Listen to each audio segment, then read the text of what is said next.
8:35, seguimos haciendo radioanálisis y como cada jueves a esta hora nos acompañan nuestros amigos de Fundación Sol en estudio. En este caso estoy con la socióloga María José Azócar. María José, muchísimas gracias por acompañarnos. Muchas gracias a ustedes y un gusto conocerte, Constanza. No, el gusto es mío, completamente. Vamos a abordar hoy el primer debate presidencial de los y las candidatas presidenciales que puntean las encuestas, pero esta vez con foco en empleo y crecimiento económico, que también es uno de los temas principales que se han comentado y que se comentaron además en este debate de Salmon Summit 2025, donde estuvo presente, por supuesto, Janet Jara, José Antonio Kast, Evelyn Matei. Y para comenzar esta conversación con María José Azócar, quiero pedirte tu opinión o más bien una apreciación general de lo que se conversó y se planteó como ejes de cada candidato y candidata en esta instancia. Sí, bueno, además de esta semana de ese debate presidencial que tú decías, Constanza, hubo otro encuentro en la SOFOFA también, donde estuvo el expresidente Eduardo Frei, y yo te diría que las conversaciones que están surgiendo a propósito de un año eleccionario han sido recurrentes en hablar sobre crecimiento, ¿no? Sobre crecimiento económico, a propósito de que las cifras, especialmente cifras de crecimiento medidas por el PIB, nos muestran que Chile ya no está creciendo como crecía en los años 90. Entonces, y esto es un tema que aparece, por supuesto, en años eleccionarios, pero también aparece de forma recurrente en otros momentos, ¿no? A propósito de las crisis a finales de los años 90, a mediados de los años 2000, a propósito de otra crisis, ¿no? Que hubo en esa época. Y ahora, bueno, en un contexto, en una coyuntura internacional que es bien desafiante, ¿no? Y con políticas proteccionistas de Estados Unidos, que bueno, también está pasando por un momento en donde está siendo desafiado por China, India. Hay una coyuntura internacional que también obliga a conversar sobre temas de crecimiento. Entonces, aprovechando toda esta historia que tenemos, ¿no? de discusiones sobre crecimiento, una podría identificar, Constanza, algo así como ciertos patrones en la forma como se habla de crecimiento en nuestro país. Y esos patrones, por una parte, tienen que ver con la idea de que para tener buenos empleos hay que crecer, ¿no? Sí. Esta relación causal entre crecimiento y empleo. Otro patrón típico tiene que ver con que para crecer necesitamos menos Estado, necesitamos menos trabas burocráticas, que hoy día está muy bien capturada por la idea de la permisología, ¿no? Sí. Y un tercer patrón que uno puede identificar tiene que ver con la discusión sobre la falta de preparación de la clase trabajadora en nuestro país, que tiene poca educación, ¿no? que no está bien formada. Y hoy día eso lo podemos ver a propósito de la discusión sobre la falta de productividad laboral. Entonces, dado que estos son patrones recurrentes y dado que esto tiene ya una historia, una puede ofrecer una cierta evidencia empírica para ir testeando si estas ideas, ¿no? Han funcionado o no en la realidad. Y eso es lo que me gustaría ir pimponeando contigo hoy día. Sí, quiero tomarme justamente lo que planteabas de la permisología, que, bueno, a pesar de que este debate, volviendo al tema como inicial que planteaba yo, que era el debate Salmon Summit, ¿no? O Salmon Summit, que esa es la forma adecuada de plantearlo, la permisología es uno de los temas centrales que, bueno, hay quienes no les gusta plantearlo de esa forma, pero coloquialmente se llama así, que en realidad son los permisos de inversión que han ido modificándose o se buscan modificar y que se ha planteado como la traba principal. Evelyn Matei, de hecho, y José Antonio Kast planteaban el Estado como un obstáculo para la inversión. Sí. Claro, finalmente el crecimiento económico se ha tomado el debate presidencial junto con, por ejemplo, no sé, la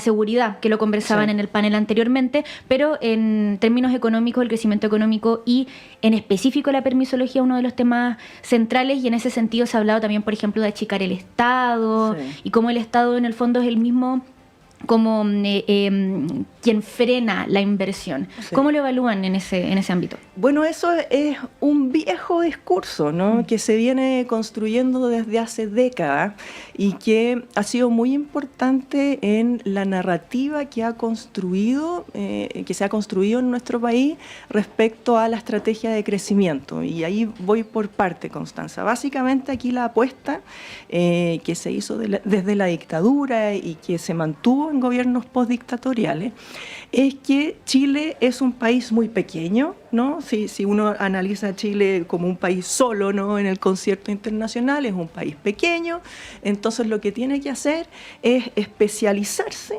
en la producción, explotación de algún bien específico y tener una cierta ventaja comparativa para poder luego exportar ese producto, ¿no? Esa fue la gran apuesta que se hizo en este país, repito, desde hace décadas atrás. Entonces, desde esa postura es que la exportación ha sido como la gran apuesta, pues, ¿no? Para poder tener crecimiento económico. Y por otra parte, esta estrategia de apertura comercial se ha anclado en lo que tú decías, que para poder atraer capitales internacionales, bueno, una tiene que seducir a esas empresas multinacionales. ¿Y cómo? Por una parte, porque pagamos bajos salarios, mano de obra barata, y por otra parte, porque no tenemos grandes barreras arancelarias. Y ahí viene la discusión que tú decías sobre la permisología, ¿no? Entonces, y que, repito, esta es una discusión que uno puede rastrear desde hace varios años.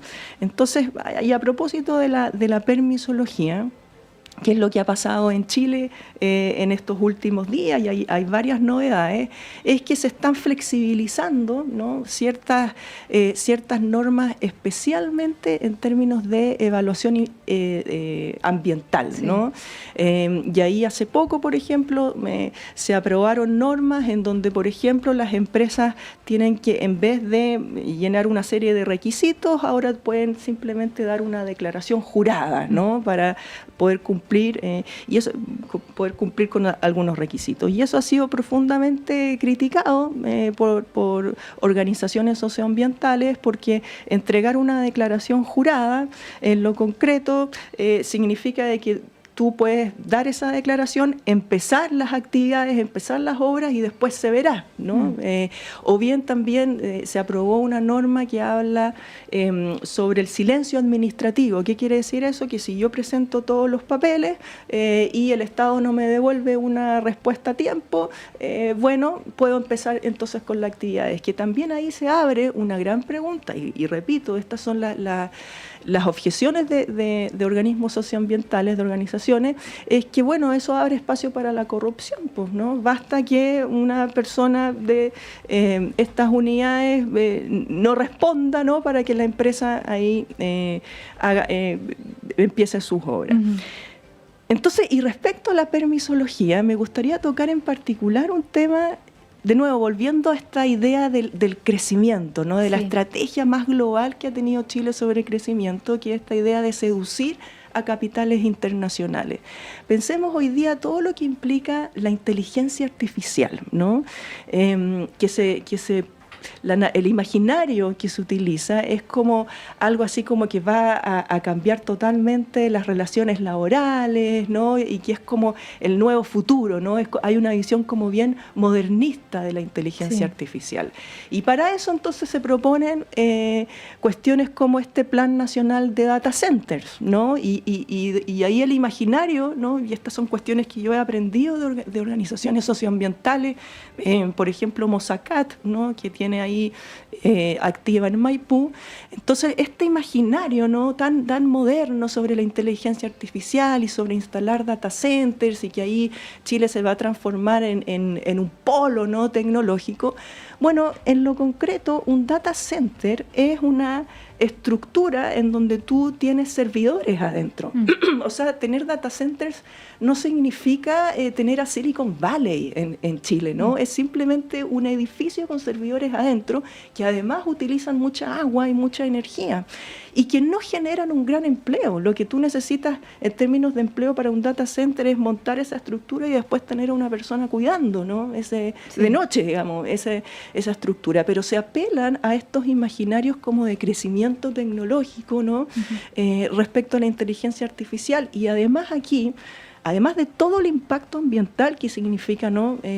La implementación de data centers, no hay que olvidar también cuál es la reputación de las empresas que son las últimas y las grandes interesadas de que se implementen data centers, por ejemplo, en Chile, en Uruguay y en países del sur global. Estoy hablando de Meta, estoy hablando de OpenAI, estoy hablando de Microsoft. O sea, la reputación de esas empresas es una bien conocida, es lo que, por ejemplo, han hecho con la clase trabajadora en África, en países del sur global, en donde esas empresas lo que necesitan. Y voy a dar un ejemplo bien concreto.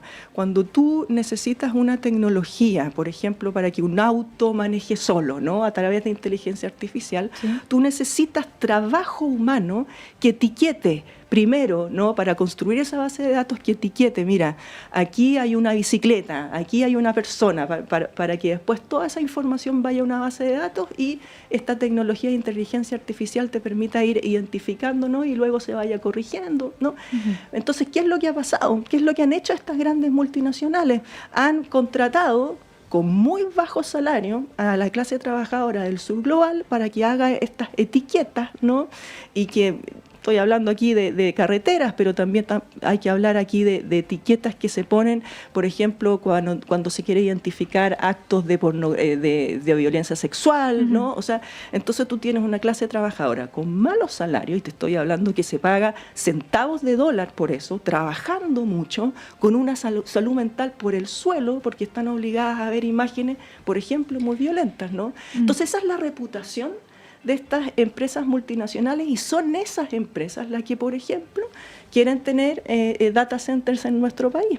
¿Y cuál es la estrategia de nuestro país? Bueno, menos trabas arancelarias, flexibilicemos las normas, ¿no? Sí.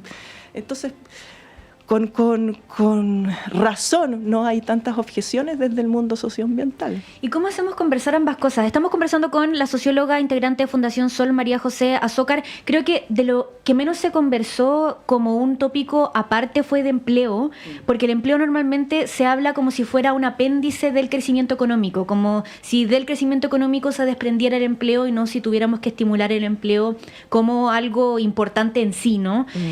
Y quiero ambas cosas juntas, pero preguntándote por lo siguiente: ¿cómo deberíamos mirar el crecimiento económico si no es la forma correcta la que se está abordando actualmente? Súper buena pregunta. Es una pregunta, si se quiere, Constanza, casi que filosófica, porque cuando hablamos de crecimiento y pensando en los indicadores que tenemos para medir el crecimiento no significa, basado en esos indicadores, no significa bienestar. Y déjame dar un ejemplo bien concreto. Como hablaba antes, la estrategia comercial, ¿no?, de crecimiento en Chile ha sido la apertura a mercados internacionales, fundamentalmente a través de la exportación, ¿no? Y ahí el corazón ha estado en la minería. Bueno, cuando uno estudia qué ha pasado con la minería en términos de empleo, al año 2022 la minería representaba un 2,8% del total de empleo. O sea, no es que sea un rubro, ¿no?, que irradie empleo a toda la economía, punto uno. Luego, cuando uno estudia la calidad de esos empleos, 8 de cada 10 empleos creados por la minería son a través de la subcontratación. Y eso, la subcontratación, es una figura que no solamente significa que los dueños últimos de las empresas pueden desatenderse, ¿no?, legalmente de sus responsabilidades, no solo implica que la subcontratación crea distintas categorías entre trabajadores, lo que hace muy difícil, ¿no?, la organización sindical, sino que también la subcontratación tiene impactos bien concretos en los ingresos de las personas. En el rubro de la minería, en la brecha salarial a favor de quienes tienen contratos directos versus no, es de un 72,6%. Entonces, claro, la minería se ha anclado, ¿no?, es parte de esta estrategia más macro comercial, y se ha anclado en empleos que están bastante lejos de ser de calidad. Y agregado a esto, la minería, ¿no? Básicamente está en manos privadas y está en manos de multinacionales, ¿no? Con capitales británicos y australianos principalmente. Entonces ahí es cuando una se hace esa pregunta que siempre la hemos hecho desde Fundación Sol, es ¿quién crece cuando Chile crece? ¿No? Y el ejemplo de la minería es un caso icónico en ese sentido. Quiero seguir esa misma línea, ¿quién crece cuando Chile crece? Y pensar también en el empleo, porque algo de lo que se habló, y de hecho hubo ahí como una rencilla por el tema de las cifras de desempleo, porque bueno, José Antonio Kast le pasaba la cuenta a la candidata Jara por las cifras de desempleo, y quiero que abordemos eso, porque en el fondo se trata de sacar rédito político con las cifras de desempleo, pero quiero que las abordemos porque al parecer es algo que le importa a la gente. Claro. ¿Cómo las miramos bajo esa óptica? Porque es algo que importa a la ciudadanía, ¿no? Sí. Ahí es bien importante, Constanza, ser clara y frontal en esto. O sea, aquí hay un deterioro general del empleo en nuestro país, ¿no? Y déjame darte 3 datos. El primero es que el desempleo ha aumentado a un 8,9% y eso ha estado principalmente empujado por el desempleo de las mujeres, que hoy día está sobre el 10%, ¿no? Ese es como un primer elemento. Y es cierto que aún no nos recuperamos del shock que significó la pandemia. En su peor momento, la pandemia implicó la pérdida de más de 2 millones de puestos de trabajo. Entonces es cierto que han habido signos de recuperación, pero no hemos vuelto a las cifras anteriores que se tenían de la pandemia. Todavía falta recuperar 261.000 empleos, ¿no? Que bueno, ahí la pregunta que una se hace es qué está pasando con las empresas que no crean esos empleos, que no absorben esos empleos.